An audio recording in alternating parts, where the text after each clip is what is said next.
सभी के किचन और घर के कामों में कोई ना कोई दिक्कतें आती ही हैं, तो उन समस्याओं का समाधान करने के लिए मैं लेकर आई हूँ बहुत ही यूज़फुल टिप्स और हैक्स जो आपके बहुत काम आएँगे। तो वीडियो को एंड तक ज़रूर देखिएगा, पसंद आए तो लाइक करिएगा, चैनल पे पहली बार आए हैं तो सब्सक्राइब कर दीजिएगा और ज़्यादा से ज़्यादा शेयर करिएगा अपने फैमिली और फ्रेंड्स में, ताकि वो भी इन सारी ट्रिक्स को यूज़ कर पाएँ। तो इस तरीके के मॉस्किटो रिपेलेंट कंटेनर्स जो होते हैं, नॉर्मली इसको हम लोग जब फेंक देते हैं, जब ये खत्म हो जाता है, तो ये जो खाली कंटेनर्स होते हैं, आज इनका बहुत ही अच्छा यूज़ आपको बताने वाली हूँ, जिसके बाद आप कभी भी इसको फेंकेंगे नहीं।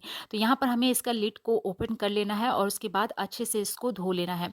धोने के बाद आप क्या करना है, एक बाउल लीजिए और उसमें 2-4 इस तरीके से दालचीनी रख दीजिए।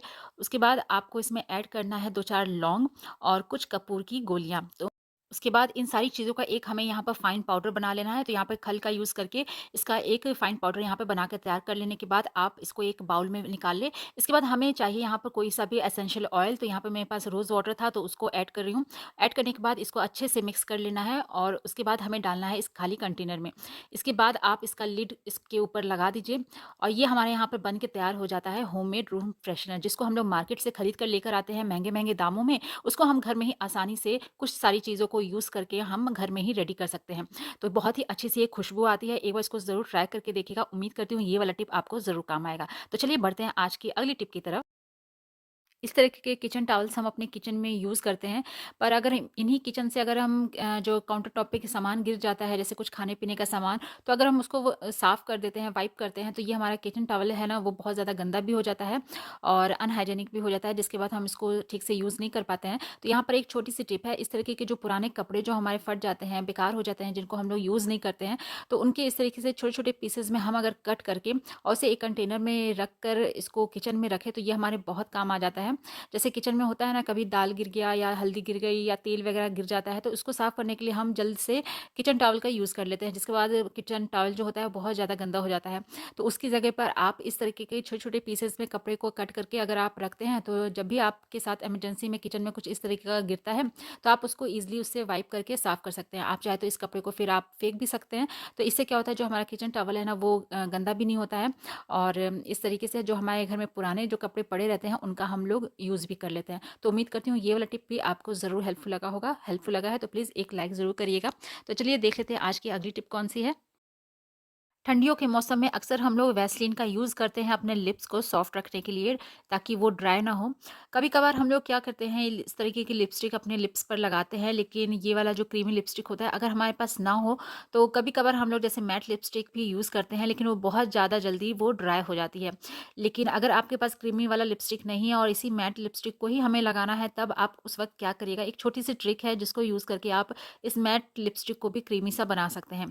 तो यहाँ पर आप थोड़ा-सा ले लीजिए वैसलीन और जो जिस लिपस्टिक को आपको लगाना है ना, मैट लिपस्टिक, उसको इसमें आप थोड़ा-सा मिक्स कर लीजिए और मिक्स करने के बाद आप इसका टेक्सचर देखिएगा, बहुत ज़्यादा ये क्रीमी हो जाता है, जिसको आप अपने लिप्स पर अगर अप्लाई करिएगा ना, तो बहुत ही अच्छे से सॉफ्ट भी रहता है और हमारा जो फ़ेवरेट जो कलर रहता है, उसको हम लोग यूज़ भी कर पाते हैं।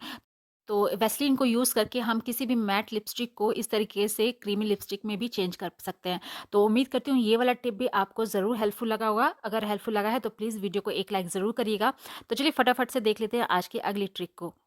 अक्सर बच्चों के साथ होता है कि वो स्कूल ड्रेस में जो होता है ना, पेन का दाग लगा लेते हैं, या फिर बड़े ही क्यों ना हो, उनके ड्रेस में भी, शर्ट में भी जो पेन का दाग होता है ना, वो लग जाता है। कभी-कभार जैसे इंक लीक कर जाती है तो वो उसके स्पॉट्स पड़ जाते हैं। तो इसको छुड़ाने में काफ़ी ज़्यादा दिक्कत होती है। तो उसके लिए यहाँ पर एक छोटी-सी टिप, यहाँ पर आपको यूज़ करना है डेटॉल का। जी हाँ दोस्तों, डेटॉल की हेल्प से हम बहुत ही आसानी से ये जो इंक का दाग होता है ना, उसको रिमूव कर सकते हैं। तो यहाँ पर आप थोड़ा-सा ले लीजिए डेटॉल और जहाँ पर भी इंक का दाग लगा है ना, वहाँ पर इस तरीके से डालकर उसको हल्का सा उसको रब कर दीजिए। तो कुछ ही देर में देखिएगा आप जो इंक का दाग लगा है ना, वो अच्छे से साफ़ हो जाता है और अगर थोड़ा बहुत बच जाता है तो उसको आप साबुन से साफ़ कर दीजिएगा, डिटर्जेंट से साफ़ कर दीजिएगा, तो वो अच्छे से एकदम क्लीन हो जाता है। तो जब भी इस तरीके से पेन का दाग लग जाए तो उसको छुड़ाना बहुत ही आसान है। तो उम्मीद करती हूँ ये वाला टिप भी आपको ज़रूर हेल्पफुल लगा होगा। तो चलिए देख लेते हैं आज की अगली ट्रिक कौन-सी है।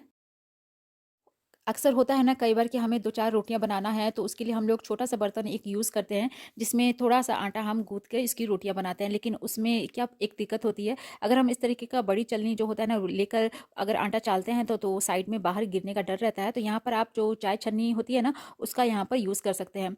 तो उसमें इस तरीके से एक गिलास में थोड़ा-सा आटा रख लीजिए और ईज़िली उसको चाल लीजिए। तो आसानी से जो छोटे बर्तन होते हैं ना, उसमें भी हम आटे को चाल सकते हैं। और यहाँ पर अगर आप हाथ से गूँथना नहीं चाहते हैं आटे को, क्योंकि जैसे अभी ठंड के मौसम है तो बर्तन धोना या आटा गूँथना ये सारे कुछ-कुछ काम होते हैं जिनको हम लोग थोड़ा-सा अवॉइड करना चाहते रहते हैं। तो यहाँ पर आप ले लीजिए ऑयल का इस तरीके का पैकेट, क्योंकि इस तरीके के जो पैकेट्स होते हैं ना उनको हम लोग पूरा जो ऑयल होता है ट्रांसफ़र कर तो लेते हैं, फिर भी उसमें थोड़ा बहुत जो ऑयल होता है वो रह ही जाता है। तो यहाँ पर हम उसका यूज़ भी कर लेंगे, साथ ही साथ हमारा जो आटा है ना वो गुथ भी जाता है। तो जो थोड़ा-सा आटा है आप इसके अंदर उसको डाल दीजिए और इस तरीके से पैकेट को मोड़कर आप थोड़ा-सा उसमें पानी डाल दीजिए। अगर आपको पानी का सही-सही रेशियो पता है तो आप एक बार में डाल सकते हैं। अगर आपको नहीं पता है तो थोड़ा-थोड़ा इस तरीके से डालकर उसके बाद आप एक चार्जर ले लीजिए, क्योंकि चार्जर थोड़ा-सा हैवी वेट होता है और थोड़ा-सा बड़ा होता है तो काफ़ी अच्छे से इसके ऊपर प्रेशर पड़ता है। तो इससे इस तरीके से हल्का दबाते हुए आटे को हम गूँथ लेंगे। तो यहाँ पर हम बिना हाथ लगाए जो आटा है ना वो हमारा गूँथ के तैयार हो जाता है।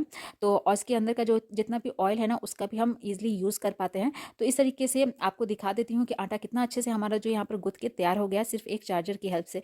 तो उम्मीद करती हूँ ये वाला टिप भी आपको ज़रूर पसंद आएगा। तो एक बार इसको ज़रूर ट्राई करके देखिएगा। तो चलिए बढ़ते हैं आज की अगली ट्रिक की तरफ। हम लोग पॉट का यूज़ करते हैं खाने को गर्म रखने के लिए, लेकिन कभी-कभार होता है ना जैसे जल्दी खाना जैसे ठंडा हो जाता है, तो उस खाने को ज़्यादा देर तक गर्म रखने के लिए आप एक यूज़ कर सकते हैं टिप को। तो यहाँ पर जब भी आप किसी भी पॉट में कैसरोल में खाना कोई भी रखने वाले हो ना, उससे पहले आप यहाँ पर गरमा-गरम पानी उसमें रख दीजिए। अच्छे से पानी जो है वो गर्म होना चाहिए। उसके बाद इसको थोड़ा-सा ढककर 5 से 10 मिनट आप इसको ऐसे ही रहने दें। 5 से 10 मिनट रहने देने के बाद आप ढक्कन खोल के इसका पानी जो है वो आप निकाल दीजिए। उसके बाद जस्ट आपको जो भी खाना रखना है ना वो आप इसमें रख दीजिए। बहुत ज़्यादा टाइम तक वो जो खाना है वो गर्म रहता है, जल्दी ठंडा नहीं होता है। तो इस ठंडियों में तो ये वाली टिप आपको बहुत काम आने वाली है। एक बार इसको ज़रूर ट्राई करके देखिएगा। उम्मीद करती हूँ ये वाला टिप भी आपको ज़रूर काम आएगा। तो ये थे मेरे आज के कुछ यूज़फुल टिप्स और ट्रिक्स जिनको यूज़ करके हम अपने डेली के कामों को काफ़ी ज़्यादा आसान बना सकते हैं। साथ ही साथ अपने समय की बचत भी कर सकते हैं। उम्मीद करती हूँ आज का वीडियो आपको ज़रूर हेल्पफुल लगा होगा। दोस्तों इनमें से अगर आपको कोई सी भी टिप अगर पसंद आई है तो प्लीज़ वीडियो को एक लाइक कर दीजिएगा।